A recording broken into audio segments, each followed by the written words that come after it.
Doesn't mean they will. Yeah, but I think they went into the Nevada game expecting to win. So they played with great confidence. That's different than, I think, pulling an upset where you weren't really believing you were going to win. Coming into that game, no question. Storm the court. Still, it was still a letdown. And you've got the crazy finish. And then all the talk the last 2 days about the post-game. Agreed. All right, let's bring in Jeff Sherman from Superbook USA. And, Jeff, we started at the beginning of the show talking about the Lakers, and I haven't even checked today. Do you still have a line up on whether the Lakers are going to make the playoffs, or is it now just, okay, forget about it, we're going to take it down? Yeah, we had to close it after last night. Okay. I mean, that was a one, because if you look at the math now, they're chasing the Clippers and San Antonio. Both those teams have the tiebreaker over the Lakers. The Lakers are 5 games back of them, which almost makes it 6. So the Lakers would really have to go 15-3 the rest of the way out to get a playoff spot, and that's not going to happen. How is that prop going to work out for the house? Is it one the players are going to win? No, we're going to do really well on that. And when we booked it before the season, we had one of our house guests that bet minus $5 on the Lakers making the playoffs. He bet $50,000 to win $10,000 on that. So we'll do well in the preseason one. And we wrote enough. We had over 6 figures wagered on this in the last couple of weeks since we reopened it. And with all the juice and everything, that we're a small winner on it. So let me go back to what we were also talking about with the Lakers, which is next season.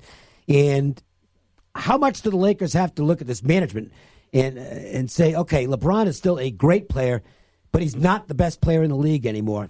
Yeah, he just isn't. His defense, and to me, older players start to wane on defense first. I watched it with Larry Bird way back when, and then the first thing to go with Bird was his defense. I think LeBron is still an all-star and one of the 10 best players in the league. I don't think he's the best player in the league. So is it now a must for the Lakers to find somebody who's actually better than LeBron to be his running mate? Yeah, that's going to be tough, though, just with the current environment. They're going to start by letting Walton go at the end of the season. Yep. And then they have to make the decisions as far as the young guys. I know they're going to revisit the Anthony Davis trade, but if I'm New Orleans, I'm looking elsewhere than what the Lakers are going to be offering. So they have one max slot available. That'd be interesting to see if someone who would take that to come into the situation right now. The only name I can think of would be maybe a reunion with Kyrie Irving at this point. Mm-hmm. So I don't know how it's going to end up going. It's going to be an interesting summer for them. Well, moving to some NBA action tonight, the Rockets are playing the Raptors, and the Raptors 1-7 their last 8 against the spread. The Rockets are playing well. Tough spot after a back-to-back Boston-Toronto series. What's the line doing in this game? We've got Toronto 3.5, and it's been bouncing back and forth between 3 and 3.5. So the public's really split on this one, and it's definitely we got 2 marquee matchups tonight. So this is a good start to the evening, but it's a solid 2-way line. I want to slip this one in. It's not one of the marquee matchups. The other one, obviously, is Celtics-Warriors, and we'll talk about that in a minute. But this Blazers-Raptors game is interesting to me because we saw last night. And this is the time of year where you can start to see it, especially on the road, it seems. Where the Bucks, the Bucks are a fabulous team, but they lost for a second straight time to the Suns. The Suns got really excited about hosting them and pulled a big upset.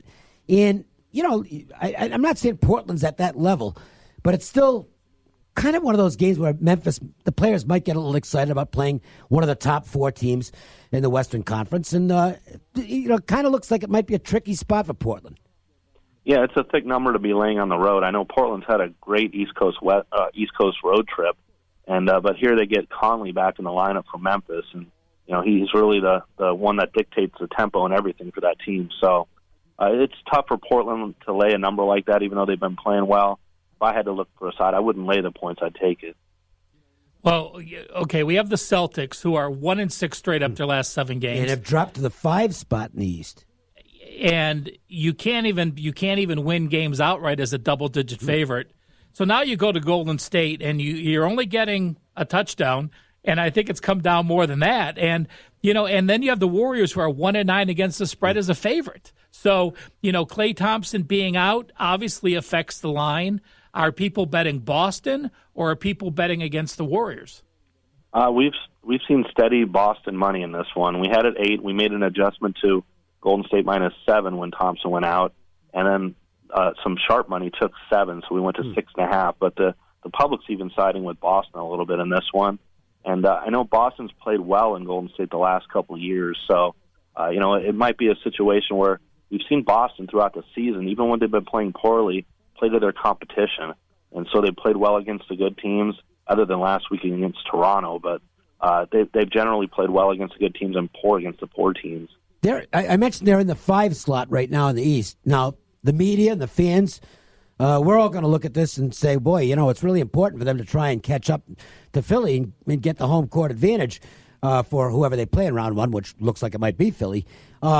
Is that as important as we think it is, or is that overrated?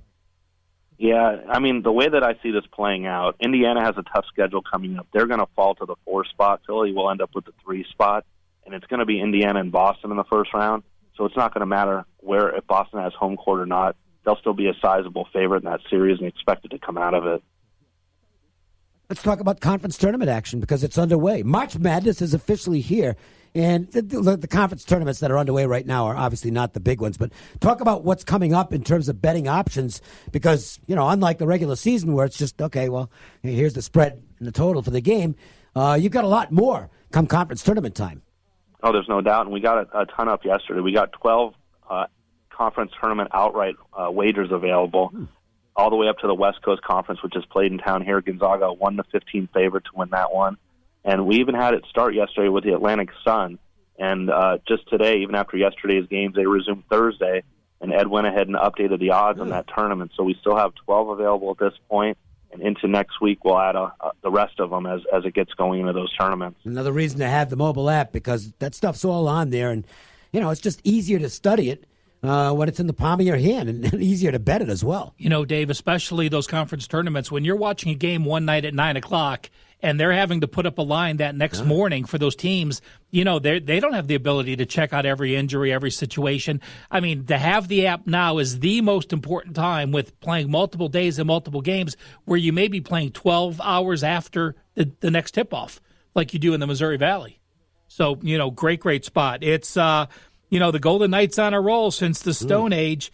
Any increase in the action on individual games or the futures? Are people now back to the last year fever of the Golden Knights? No, it hasn't been like it was last year. I mean, it's steady, and it's the most handled game of the night each time they play. But, it's the prices, even when they were running not as they are now, the prices are really thick. Tomorrow they're $1.40 favorite against Calgary, and Calgary's leading the division. So you don't get any bargains on the nights like you did last year. You got to lay prices, and a lot of people are tying it up in parlays, but they're not really getting heavily involved in straight bets like we saw last year. Still like those -1.5s, though, right? Oh, they do, yes. And we always have our liability on that. So when the Knights get the empty net goal, that's what costs the book. Disappointing news coming out of the Arnold Palmer Invitational. Which is that Tiger has a neck injury. It's not related to his back, he says. So I guess that's good news, but he will not be playing in the event this week. And, this was a tournament that I thought, if Tiger's going to make a run, this is one of his favorite golf courses, and this might be it. How much action had there been on Tiger prior to the injury, and what's this going to do to the overall volume for the tournament?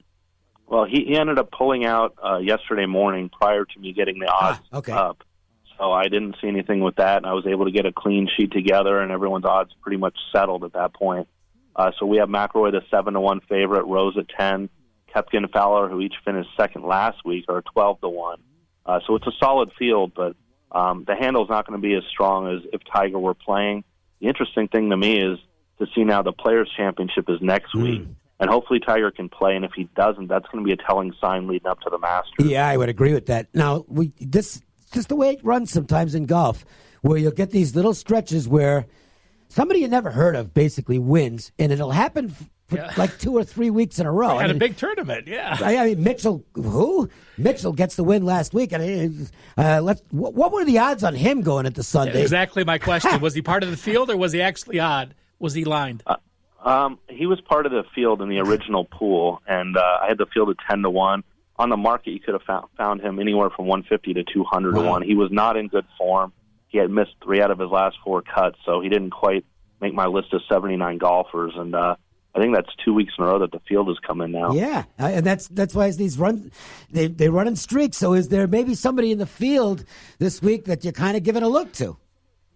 Well, just deeper down the list, some guys that aren't household names that are playing extremely well and consistently well right now. Lucas Glover at 50 to 1. Yep. Michael Thompson at 60 to 1. These guys have a lot of top tens running in solid form, and they can just continue that and pull off something like Keith Mitchell did. Is there any difference in the odds for an invitational than an open? Well, there's less golfers, 120 in this, so you'll find it just depends on the strength of the field. I mean, you'll see a fluctuation in our field price to win the tournament, but you have 120 this week compared to 144 to 150 in a normal week. Jeff Sherman, you can follow him at Golf Odds on Twitter and check out his website, too, golfodds.com. Jeff, let's talk a little soccer before we get out of here. Give us the lowdown on something you're looking at this week. Well, we had to recognize what happened today. Real Madrid crashed out of the Champions League with a 4-1 loss at home to Ajax. That just happened a few minutes ago. I'm just stunned. That was a stunning upset. Real Madrid was a $10 favorite to advance going into today's match, so it's a real large upset. Was there anything, any play? Because I know, like in the fight game, people will just take a shot with big dogs because they're big dogs. Did you get any action on the dog here? Just some small tickets. You know, anytime we adjust the odds after the first leg, usually the time between the first and second leg don't see as much action as we do prior to the first leg. Okay. So it was minimal, but a few tickets on Ajax at plus 650. All right, getting ready for the NFL draft. The combine was. Yeah, there was some good stuff at the combine, some spectacular numbers put up by some big dudes. Man, the athletic ability of these guys coming out of college is phenomenal. The NFL draft is always a big event down at your place. Yeah, and we're going to work on our props in the next week or two, and we have a little more flexibility this year as far as what gaming gave us, so we can do things related to the top player pick, do an index pool on who's the number one pick in the draft, things like that. So we're going to start looking at getting those things up in the next few weeks. Are you going to, just the anticipation, are you going to have to put up kind of a non-value price on Murray? Because some people will, I don't think he will be the first pick in the draft. That's my opinion. But I think a lot of people will be willing to bet that he is if they can get the right price. So is that going to be one of those things where you have to kind of put up maybe not the right price because of potential liability? Well, you know, when you do the index pool, then you have a lot of room to work with. So as you lower him, you can raise the other ones up and whatnot. But, I mean, we're thinking in the ballpark right now, and this can change over the next week before we get it up, but around a $2 favorite to be the first pick.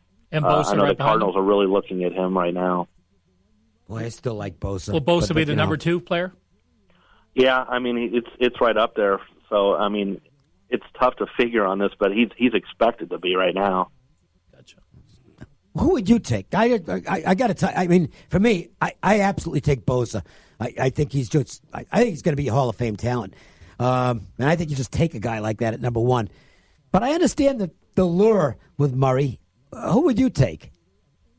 I would go Bosa myself. I mean, the defensive guys, they play, you know, I look beyond the skill positions, and quarterbacks are the sexy thing to go with, but you know, I start with the defense. I mean, that's the thing that keeps you in the games, and you fill those voids for a team that, you know, Arizona needs the help on that too. I know they've had some turnover on the defense the last couple of years, but it's just I would not be looking at Kyler Murray, especially since they just drafted Josh Rosen last year, and give him some time. There you go. That's not what they did at Texas Tech last year, though. Yeah. I know. New head coach. He's got his eye on Murray. He's always been a fan of his. I got a feeling, and I think they're blowing it, but you know, it's the Cardinals, so their fans should be used to that. Jeff, it's always a pleasure, man. Have a great week. All right, thanks. You guys too. Jeff Sherman again. Follow him on Twitter at Golf Odds, and if you're looking for the latest golf odds, Jeff will post some of them right on Twitter. But if you want to get the whole rundown, obviously, if you had the app, they'll all be there. But if you just want to go to his webpage as well, golfodds.com, they'll be there as well. We'll come back. We will get to our Joe's Angle of the Day and today's Major League Baseball team preview. The Las Vegas Sportsline. Tired after the game? No need to drive to Finley Toyota to get the best deal. Go to FinleyToyota.com to get live assistance and inventory. At Finley Toyota, we'll do anything to sell you a car online. I'm Dave Cokin with Cliff Miller from MJ Crystals and Diamonds. This is my favorite one to talk about, diamonds from outer space. Oh, moissanite. And it is popular with a certain sect. You know, a lot of ladies, if it's not a diamond, it's not going to happen. So from space or wherever it's from, no moissanite for them. But it is a greatly, highly dispersive stone that can be enjoyed. M.J. Christensen, something special for the love.